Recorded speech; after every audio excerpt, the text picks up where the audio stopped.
बिस्मिल्लाहिर्रहमानिर्रहीम। टेस्टी। जी हाँ, आज हम बनाएंगे बहुत ही टेस्टी गाजर का हलवा, जिसे हम हलवाई स्टाइल में बिल्कुल भी नहीं बनाएंगे, बल्कि इसे हम पुराने रवायती अंदाज में बनाएंगे, जैसे कि हमारे घर में दादियाँ और नानियाँ बनाया करती थी। बहुत ही दानेदार हलवा होगा इंशाल्लाह, और खोया ऐड किए बगैर ही आपको ये बहुत क्रीमी लगेगा। और वो कैसे लगेगा, कुछ टिप्स को आपको फॉलो करना पड़ेगा। तो चलें आज की इस रेसिपी का आगाज़ इस दुआ के साथ करते हैं कि अल्लाह आप सबका दस्तरखान सजाए रखे और हम सबको सेहत और ईमान का रिज़्क अता फरमाए। गाजर का हलवा बनाने के लिए कुछ लोग कद्दूकश नहीं करते हैं गाजर को, लेकिन जो रवायती हलवा है गाजर का, उसमें कद्दूकश की हुई गाजर ही ली जाती है। तो यहाँ पे मैंने 3 किलो गाजर ली है और उसे चॉपर में डाल के मैंने अच्छी तरह से कद्दूकश कर लिया है, और कद्दूकश करने वाला ब्लेड ही मैंने चॉपर में लगाया है। आप इसे हाथ के साथ भी कद्दूकश कर सकते हैं, ठीक है। अब इसमें हमने दूध ऐड करना है। जितना ही आपने गाजर लेनी है उतना ही आपने इसमें दूध ऐड करना है, चाहे कच्चा लें चाहे उबला हुआ, इसमें ऐसा कोई इशू नहीं है। हाँ, दूध जितना गाढ़ा होगा गाजर का हलवा उतना ही टेस्टी बनेगा। तो 3 किलो दूध में मैंने 3 किलो गाजर ही ऐड की है। आपने यही क्वांटिटी रखनी है। अगर आप दूध बढ़ाना चाहें तो बढ़ा सकते हैं। दूध की क्वांटिटी जितनी ज़्यादा होगी, जितना दूध गाढ़ा होगा गाजर का हलवा, उतना ही खोए के बगैर ही क्रीमी बनता है। शॉर्टकट वे में अगर आप इसे बनाना चाहते हैं तो जस्ट आपने गाजरों को अच्छी तरह से धोने के बाद बड़े बड़े पीसीस में काट लेना है। उसे प्रेशर कुकर में डाल के अच्छी तरह आपने गला लेना है। उसके बाद पोटैटो मैशर की मदद से आपने उसे अच्छी तरह से मैश करना है। उसके बाद चीनी, दूध और खोया डाल के उसे पका लिया जाता है, और एंड पे उसे घी डाल के अच्छी तरह से भून लिया जाता है। बस इतनी सी बात ही है। असल रवायती जो गाजर का हलवा है वो इसी तरह से बनाया जाता है कि गाजर को दूध के साथ ही पका के इसका दूध ख़त्म किया जाए, तो ही गाजर के हलवे खाने का फ़ायदा भी होता है। अगर जस्ट आप उसे प्रेशर कुकर लगा के गला लेंगे और एंड पे खोया ऐड कर देंगे तो उसका इतना फ़ायदा नहीं होता है, और वो हलवा इतना हेल्दी भी नहीं माना जाता है। गाजरें हमारी हेल्थ के लिए बहुत अच्छी होती हैं, आई साइट के लिए बहुत अच्छी होती हैं। दूध के साथ इन्हें जब पकाया जाता है तो कैल्शियम से भी भरपूर हो जाती हैं। खून की कमी जिन लोगों में होती है, गाजर का हलवा उनके लिए बहुत मुफीद माना जाता है।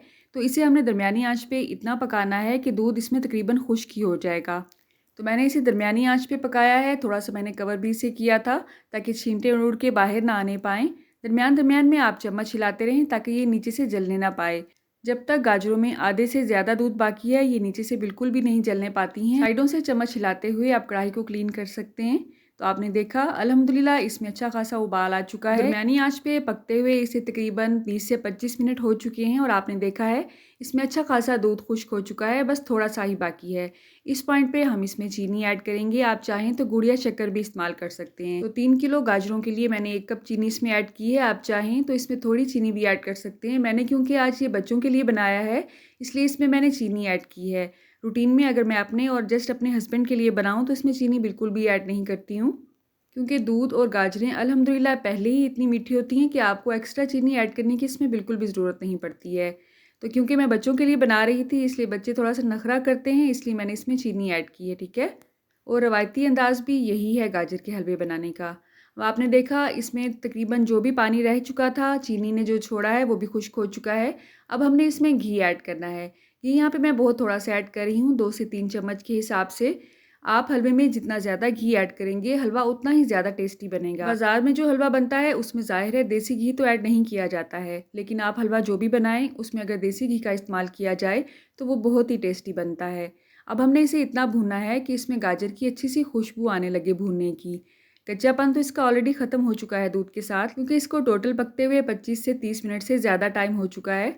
घी ऐड करने के बाद इसको 10 से 15 मिनट के लिए अच्छी तरह से भूनेंगे। जितनी ज़्यादा इसकी भुनाई करेंगे, इसमें इतनी ही अच्छी खुशबू आएगी और इसका टेस्ट इतना ही बढ़िया आएगा।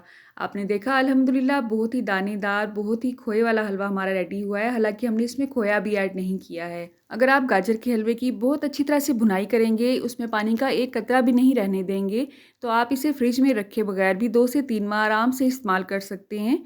मुझे याद है जब हम छोटे होते थे तो अम्मी इसे बनाया करती थी और बड़ी सी स्टील की बाल्टी में इसे सेव किया करती थी, और उसे फ्रिज के बगैर ही आम अलमारी में किचन में ही रख दिया जाता था, और शाम को अक्सर हम इसे एंजॉय करते थे।